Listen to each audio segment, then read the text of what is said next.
This is NASCAR Coast to Coast, brought to you by Whelen and by Hercules Tires.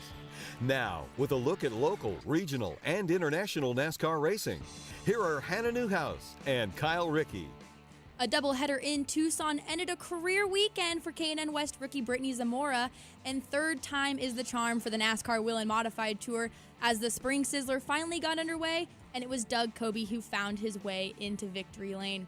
Welcome to NASCAR Coast to Coast here on the Motor Racing Network. It is Wednesday, May 15th, and we finally got some racing action underway this past weekend, including 2 times the action at Tucson Speedway. And Kyle Rickey joins me, as always, from Connecticut. Home, though, because it's a little rainy at the racetrack up there, Kyle. I hope it was nicer in Tucson this past weekend than it is in Connecticut today. It is the middle of May. We are now into the third week of May. And the high here this week has been 48 degrees with a wind chill of 40. And we had snow in the northwest corner of the state on Monday. Well, if it makes you feel any better, I am in a tank top and shorts today in Charlotte, North Carolina. So I guess you just should move back to Charlotte. I don't know what to tell you. Well, maybe one day, but not today. Well, that being said, you'd mentioned Tucson and hoping they had better weather. And actually, they found themselves under a rain delay and lightning delay in the desert. But it was Derek Kraus who captured both the wins in the Twin 100s. And Chris Wright, the director of the K&N Pro Series, actually tweeted that Kraus is now deeming himself the Rain Man because he has won 3 of the 4 last rain-delayed victories in K&N, one being on the East Coast in South Boston 2 weeks ago, and then both the wins out on the West Coast. He's leading both the points now, too. Yeah, if there's weather in the area, Derek has run well in the K&N series the last couple of weeks, first at South Boston, then at Tucson, so congratulations to him. Also becoming, or looking to become the first driver to win both championships in a single season, as you mentioned. He leads the East standings after the races at South Boston, going to Memphis here in a couple of weeks, and leads by 18 points over Trevor Huddleston in the West Series. So, so far so good this season for Derek Kraus. Also, Tanner Gray, kudos to him, 2 runner-up finishes out at Tucson over the weekend as well. Yeah, Tanner Gray and Brittany Zamora split the poles on the 2 twin races. Brittany Zamora collected her first pole award in the K&N Pro Series West, and we'll talk to her a little bit later on the show. But yeah, Derek Kraus, I talked to him throughout the year, and he said, originally their plan wasn't to go for the East and West Championship. They were going to run those first couple races on each coast and kind of see where they fell, but he finds himself leading both, so I wouldn't be surprised if they try and tackle both of those races. But in those races out at Tucson, Kraus obviously victorious in both, followed by Tanner Gray, Haley Deegan, Jagger Jones, and Brittany Zamora collecting her first top 5 in the first race. And Kraus again, winner in the second feature, followed by Gray, Zamora, Trevor Huddleston, and Matt Levine. So excited to have Brittany Zamora here on a little bit later to talk about her transition into the K&N Pro Series and a great weekend at Tucson. But third time's the charm, Kyle. Finally got the Spring Sizzler in out at Stafford for the NASCAR Whelen Modified Tour. Thank God. We had one nice day in the last week and a half, and it was last Saturday. No rain in the area. It was actually a decent day. It was, I think, 75 degrees. Then we turned around on Sunday, and it was in the 50s again, which is why everyone's all stuffed up here now. But yeah, great weekend of racing, or a great day of racing, a long day of racing at the Stafford Motor Speedway. NASCAR Whelen All-American Series was there, all 5 of the weekly divisions, and of course the NASCAR Whelen Modified Tour. Great race. Saw Coby hold off Craig Lutz at the finish by less than a car length. Lutz best finish in his NASCAR Whelen Modified Tour career, and another Sizzler win for Mr. Coby. That is 4 now in his 14 attempts at the race. So good day, good crowd. Glad to see them finally get that event in, and hopefully now we can get back at it on Friday night at Stafford Motor Speedway. That's one thing I love about Stafford is when you go there and you buy a ticket to the grandstand, you're getting tons of racing, whether it's their local division, the Tour, the SK Lights. There's no lack of action when you sign up to go out and hang out at Stafford Motor Speedway. But yeah, I heard it was a pretty intense race between Craig Lutz and Coby for the win, his 4th Sizzler win. So we'll talk to him here after the break about adding another Sizzler win to his NASCAR Whelen Modified Tour here on the Motor Racing Network. Whelen designs and manufactures reliable and powerful warning lights, white illumination lighting, sirens, controllers, and high-powered warning systems for automotive, aviation, and mass notification industries worldwide. Every part of every Whelen product is proudly designed and manufactured in America and is tested on site to meet the toughest industry certifications. On the road, in the air, and around the world, Whelen is trusted to be seen, trusted to be heard, trusted to perform. Need a specialized tool to finish your vehicle repair? There's no need to buy it if you're only going to use it once. Check out O'Reilly Auto Parts Loaner Tool Program, available at any O'Reilly store. Find tools like a ball joint press, disc brake caliper tool set, and more. O'Reilly Auto Parts, better prices every day. O'Reilly Auto Parts. Hi folks, Mike Bagley here. At MRN, we rely on equipment from Racing Electronics. Joey Logano to the lead on the back straightaway. Racing Electronics has scanners and headphones. We can listen to every uncensored conversation between driver and crew. You won the championship, baby, yeah! And when we need live audio, in-car cameras, and up-to-the-second statistics, we use their latest handheld unit called Legend. To learn more about these products and many others, visit racingelectronics.com. Racing Electronics, the official two-way communication partner of MRN. Back to NASCAR Coast to Coast, brought to you by Whelen and by Hercules Tires. Here are Hannah Newhouse and Kyle Rickey. When Mother Nature finally let up and the Spring Sizzler got underway at Stafford Motor Speedway, it was Doug Coby who found his way into victory lane for yet another time this 2019 season. And we're joined by Doug Coby on the guest line right now. Doug, thanks for coming on again, and congratulations on your win this past weekend. Yeah, thanks, Hannah. Thanks, Kyle. I appreciate you guys having me on, and we're just all happy to finally got that race, and the weather's just been killing us up here. Yeah, that's what, Kyle, we were just talking about. It seems like you guys just have completely skipped spring, and we're not even sure if summer is going to get there for you guys. But, hey, we'll try and send some of this nice Concord, North Carolina weather your guys' way. But from the sounds of it, that race definitely wasn't an easy one for you to win. It came down to the last 10 laps between you and Craig Lutz, and I read on a NASCAR Home Tracks write-up that was probably one of the hardest races you've ever ran. Talk me through those last couple of laps and, getting that fourth scissor win. Yeah, well, we had we pitted for tires, right side tires with, I want to say, about 40 to go or so. And, there were a lot of cautions in that race. Usually the Sizzler has a long green flag run, especially at the end of the race. But the way this one played out, it seemed like there were a lot of short runs and people just, we just couldn't get our act together to keep the green flag out. And Craig had jumped out to the lead on a restart, I think, with about probably 20 to go, 25 to go.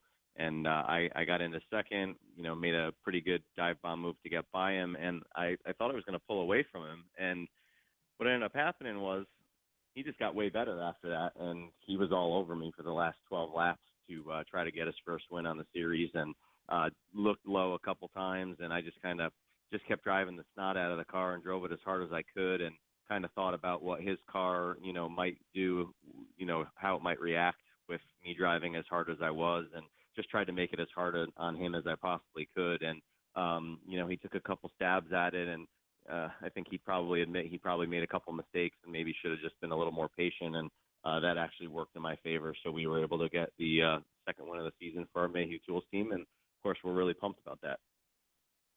The pit stop rules are a bit different for the 200-lap Spring Sizzler. You mentioned the pit strategy. You can only take one tire per stop.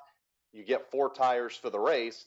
And if you take a single tire, you can't take fuel, which has you guys on pit road a whole lot more than say, a normal event that we see, especially in the NASCAR National Series.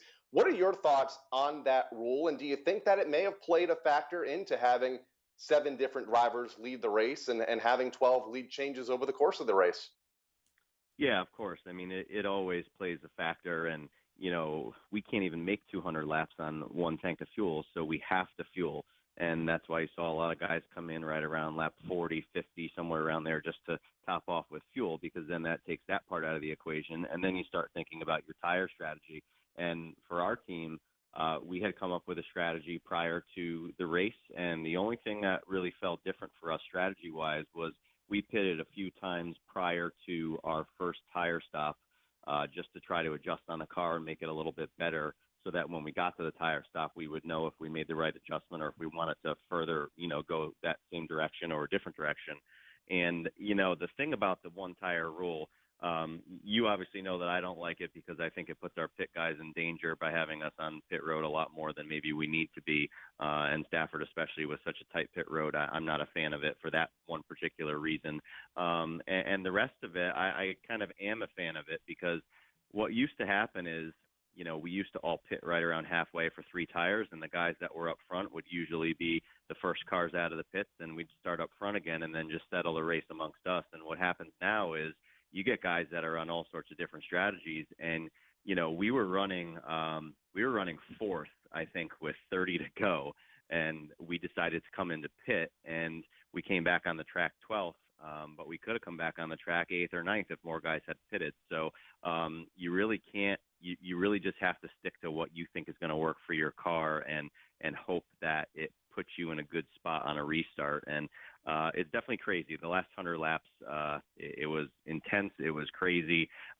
You're racing with guys who might have gotten tires a long time ago or guys who have new tires. So I don't know. It's exciting in a sense, but it's also it's not really, I guess, how I enjoy seeing racing play out, Yeah, and one of the things I noticed you guys always do, and we talked about it the last time you were here, is you guys like to take to Twitter and play with Stafford Motor Speedway's Twitter account and banter back and forth, especially about about pit road. I saw your tweet about having the slide, I think, somewhere over in Spain, and you'd mentioned adding a slide to Stafford before fixing pit road. So I think it's funny that you guys all, really, you're vocal about it in the fact of what you guys want to see in this series, which is awesome.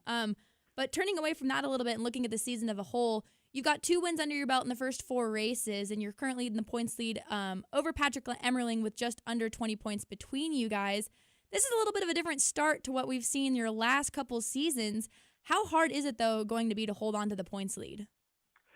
Oh, I mean, I'm not worried about holding on to the points lead right now. I'm just really excited that we have a race car that's capable of winning races, and we're proving it. I think we could have won Thompson as well, so I think we could have won 3 out of the first 4. And I think what that's doing is it's letting everybody on the series know that we're kind of back in our A game, and everybody's going to have to, step it up. And that's what Justin did for all of us last year when he went out and won 8 races and had basically the best average finish in the history of our series. So, it's a lot of fun to have a fast race car. And right now, we are super excited that we are pretty much fast at the tracks where we were struggling, which, Thompson being first and foremost, if you're going to win the Modified Series championship, you have to be fast at Thompson. And we had kind of lost that edge over a few years, and now I think we have it back. So, I'm not really worried about the point lead right now. We have to go to a bunch of facilities that are going to have a dramatic effect on and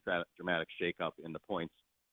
First of which will be this Saturday at Wall Stadium in New Jersey there. So, I'm excited that we started the season with a strong car, that we're setting a good pace for ourselves, and that we're going to come up on a stretch of the schedule where we typically have some good racetracks for us in a row. So, just kind of looking forward to more wins and keeping our team up front and out of trouble.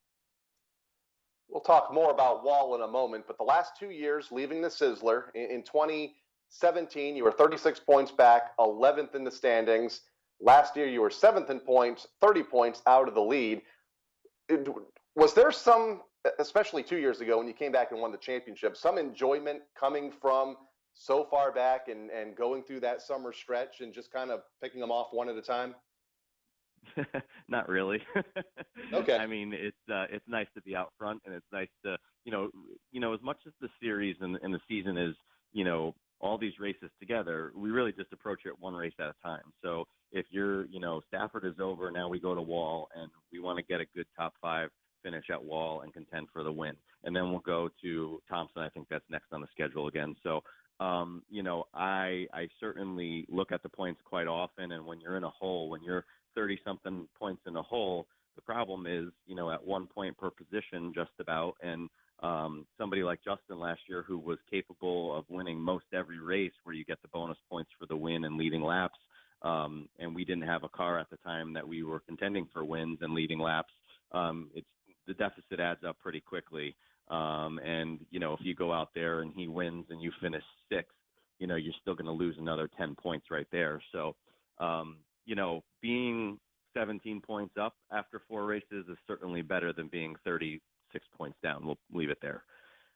Yeah, definitely always nice to have that little cushion, as you could say, even though the season is still early. But we'll go ahead and actually change our attention over to Wall this up-and-coming weekend. Obviously, the Spring Sizzler was supposed to be roughly 3 weeks ago, so now it's a quick 7-day turnaround for you guys before you head to New Jersey. What's that turnaround like for your guys' team, since originally you were supposed to have a pretty good gap here? Yeah, well, for our team, the car that we're going to bring to Wall is the car that we last ran at Thompson, so it's not the Stafford car.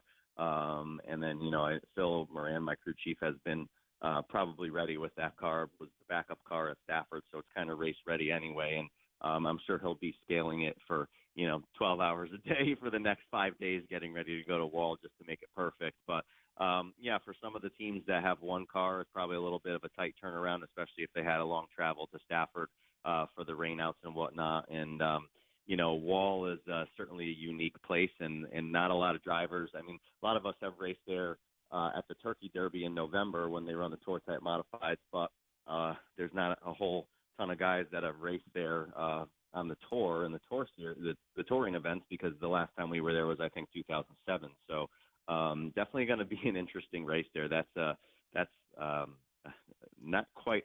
It's probably the most intense little bull ring you'll ever see, just because of the banking and the walls and how that track is built. It's a 3rd mile, high banked oval. The last tour race there was in 2007. You were not in that event, though. Your last race there, from my calculations, was in 2004, finished 9th that day. How much experience have you had there since then, though? You mentioned the Turkey Derby, one of the big races at the end of each season. Outside of that, how much time have you had at Wall in the last 14 years? I ran the Turkey Derby 3 or 4 years in a row, I think from 2011 to 15. The last 3 times I raced there with the 20 car that I used to drive for Rickey Zarnecki, we finished in the top 5 the last 3 times of the Turkey Derby. So, and I also got my first career pole there in 2004, driving the tour race for Don King in a 28. So it's a little track that I feel like I get around very well. I feel like I adapted to it really quickly when I first went there. I'm certainly going to be behind the 8 ball when it comes to, a track regular like Jimmy Blewett or even, Blake Barney or Andrew Krause, who raced there in the Walmarts weekly and have a lot of experience. But I feel like I have enough experience to go there and win the race. I just have never won at the track. So we'll see how the car is. I'm pretty confident in our setup, and I'm pretty confident in some of the things Phil and I have discussed for what the track likes and what I like to have there. So I would say, I got more experience there than, Myrtle Beach or South Boston or some of these other tracks that we've adapted pretty well to. So I'm really looking forward to it. It's a neat little place. The banking, it doesn't do it justice. I mean, it's almost banked as much as Bristol on the 3rd mile. Not quite as much, but it's more than Thompson and more than a lot of the tracks that we go to. And it's definitely a little track that takes your breath away. And we're cruising around there at, 12 O's in a modified. So it's pretty quick. Looking forward to watching that. You can watch all the action, of course, on fanschoice.tv for the modifieds, as well as the K&N Pro Series East and West throughout the season. Good luck this weekend at Wall for the Jersey Shore 150, and also congratulations again this past weekend on your Spring Sizzler win. Yeah, thanks. I mean, it's been a great start to the season for the Mayhew Tools team. We're, like I said, kind of feel like we're back on our A game, and the car's really responding with our shock change to the JRI shocks with Ernest Performance and Brandon Ernest. That's a big change for us this year, and I think it's really woke the car up and made me a lot happier out there. And my crew chief likes when there's a happy driver, because then I'm not complaining so much. So thanks, guys. Appreciate you having me on, and I hope all the fans go out to Wall and enjoy the show. I think the modifieds are going to put on a good one out there. It's like the knockoff version of Happy Wife, Happy Life. It's Happy Driver, Happy Crew Chief. But again, Doug Coby joining us on the guest line. Thanks so much for hanging out with us on Coast to Coast, and good luck this weekend at Wall. But when we return, we'll talk to rookie driver Brittany Zamora, who's coming off a really good weekend at Tucson Speedway in the K&N West here on NASCAR Coast to Coast. Whelen designs and manufactures reliable and powerful warning lights, white illumination lighting, sirens, controllers, and high-powered warning systems for automotive, aviation, and mass notification industries worldwide. Every part of every Whelen product is proudly designed and manufactured in America and is tested on site to meet the toughest industry certifications. On the road, in the air, and around the world, Whelen is trusted to be seen, trusted to be heard, trusted to perform.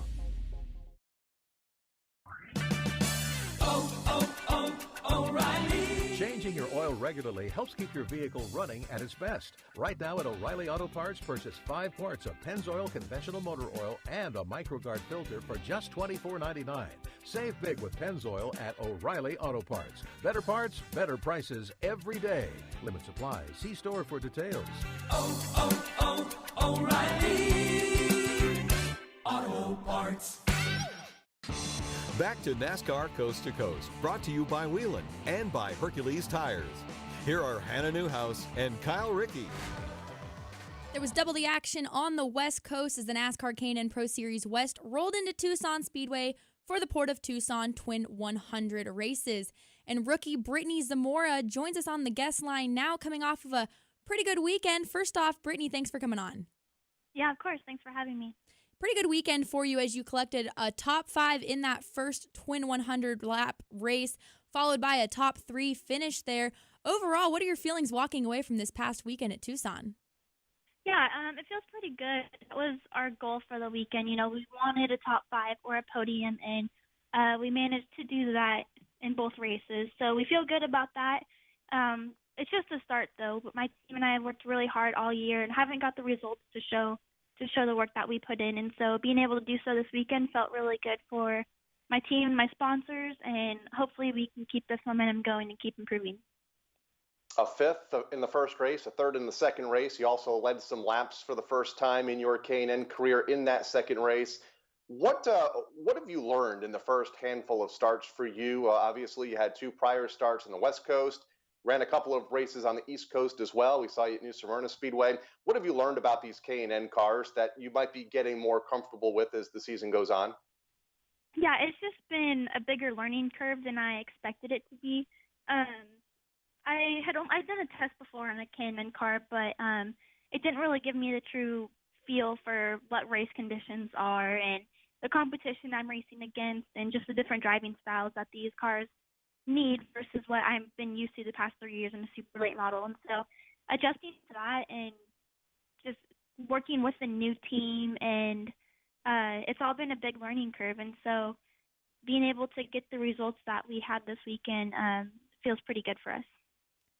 Now, you come from a super late model background, and I always tell people this. Super late models don't relate to K&N cars, and K&N cars more relate to a stock, like limited late model background. Mm-hmm. Would you be able to agree with me if we have to explain to what the difference is between a K&N car and a super late model handling wise?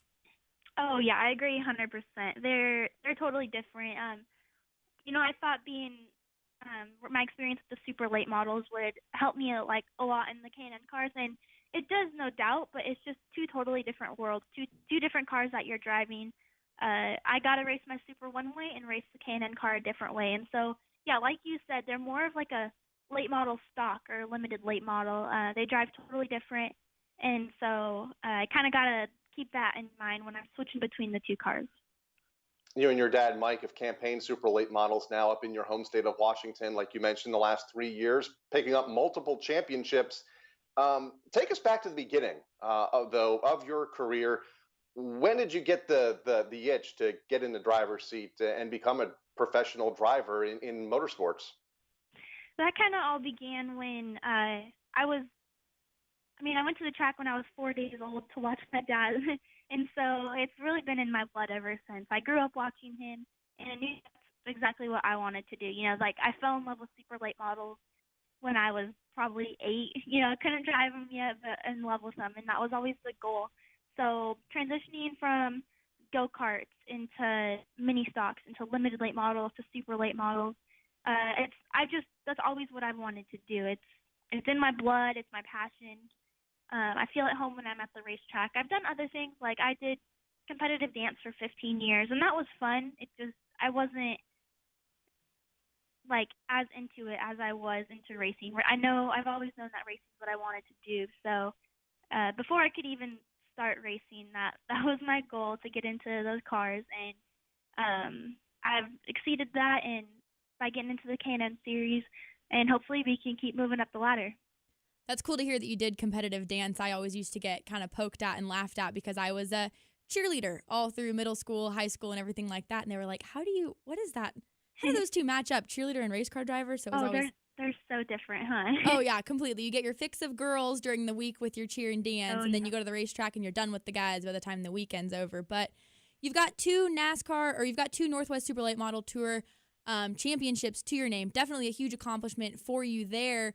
And you've made this transition over to K&N, but you've been to Tucson Speedway before in a super late model, I believe. How hard or how different was it to go to this racetrack, which is hands down one of my favorite because it is so wide, so abrasive, and the racing there is just something else? Yeah, so I'd raced there in the Chili Willy in 2017. So it's been over 2 years, and at that time I was still, getting into super late models, really like touring around the West Coast, and that was kind of a turning point for me in super late models. I really got the hang of it. First time I had qualified really good. First time I had a good race, and so I was really looking forward to this weekend, knowing that I had a good experience there before. But you get the experience on track, you get laps around there, but not much really transitions from what I learned in the Chili Willy to the K&N cars, because you can run like 4 lines at that track, and driving styles are different. The track's changed over time a little bit. Cars handle different, tire wear. Almost nearly every element is different, and so it's good to have that confidence in the track that you know it, but it's still a big learning curve, and I struggled a little bit on Friday, but my crew thrashed on it, and we got everything turned around, and it paid off for us on Saturday.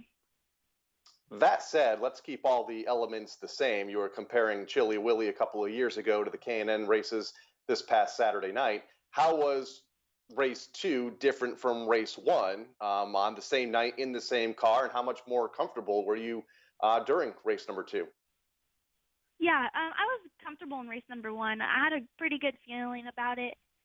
We done good in practice all day Saturday, and so that gives you just a little bit of a confidence booster heading into the race. But there's some stout competition there. My teammates, DGR was there.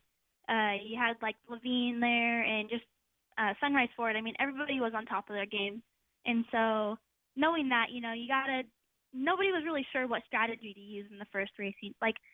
Last year, people were saving until halfway, and then they started to give 100%. Didn't quite pay off because there was only 1 caution in the first race last year. So nobody really knew what to expect, and so you kind of take the feeling you get from the first race, how people are racing, what lines they're racing. Really, you got to get a good feel for your car, see that you can improve it for the second race, and we did that.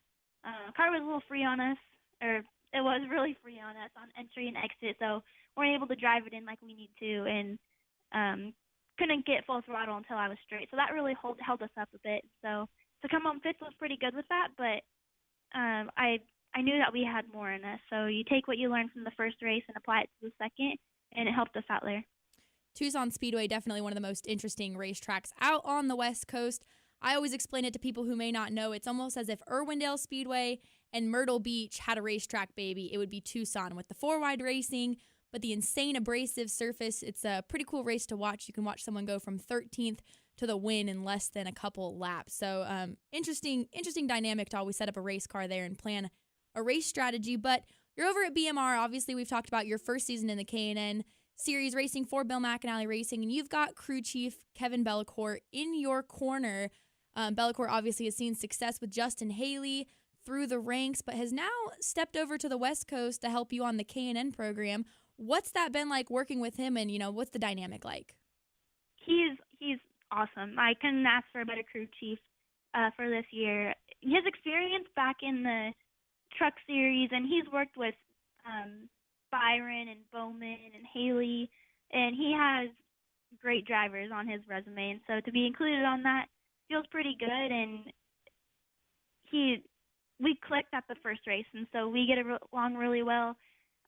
We kind of have the same language when we're talking about what's going on the track, so that really helps us off the track, preparing setup-wise and, like, just the strategies we use to help communicate with each other works really well. And I think that it showed this weekend, and so hopefully that we can keep building off that. And next race is at Memphis, and then we go to Colorado. So I've heard Colorado is like Tucson, so hopefully we have a good weekend there as well. You touched a little bit on my next question, that you're going to run Memphis, the next NASCAR K&N Pro Series East race, then Colorado for the West. We've also mentioned the super late model a couple of times. What does your schedule look like for the rest of the 2019 season? How many times will you be able to run your super late model? And then in turn, how many K&N East races should we expect to see you over here on the East Coast? Yeah, we got a couple more super late model races filling in on the off weekends, but 14 more races in the K&N car, so our schedule's pretty packed. We're going all over the country, all the way up to New Hampshire, Iowa, Gateway. We got Memphis coming up, Colorado, Phoenix. I mean, it's just a packed schedule, always traveling, going to sponsor events, the racetrack, community events, and it keeps us busy. So I'm glad to get in the super on those off weekends. A busy schedule, always a good schedule when it comes to being behind the wheel of a race car. But Brittany Zamora on the guest line with us now. We thank you for coming on and hanging out with us today on Coast to Coast, and good luck the rest of your 2019 season. Thank you. I appreciate it. Well, when we return here on NASCAR Coast to Coast, we'll talk about who found their way to victory lane this past weekend and where you can find some local short track racing in your neighborhood. Here's your chance to win a set of your very own Hercules tires. Go to HerculesTires.com/MRN. Simply register, and each month we'll give away one set of tires. Hercules Tires has the value, selection, and industry-leading mileage coverage to get you wherever you need to go, no matter where the road takes you. Register now for your chance to win a set of Hercules tires at HerculesTires.com/MRN. Hercules Tires. Ride on our street. Smell that tire smoke and race fuel? For some, it's a toxic smell. For us, it's intoxicating. It's the smell of Kyle Busch's 8th season win and Truex's comeback in Pocono. The sweet smell of Eric Jones's first Cup Series win. Take a deep breath, and if you smell it too, you're family now. 2018 was a great season for the Toyota Racing family. Buckle up for 2019. Follow us at toyotaracing.com. Toyota, let's go places. NASCAR is a registered trademark for the National Association for Stock Car Auto Racing, Inc.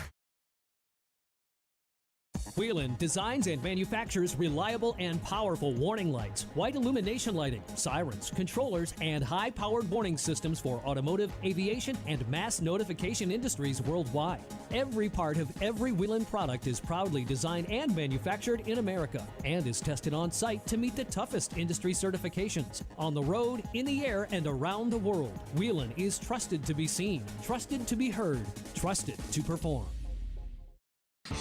Back to NASCAR Coast to Coast, brought to you by Whelen and by Hercules Tires. Here are Hannah Newhouse and Kyle Rickey. Mother Nature continued her rampage this past weekend, raining out a handful of short tracks across the country, but there were also a couple who managed to get in their weekly shows this past weekend, and some of those drivers found their way into victory lane.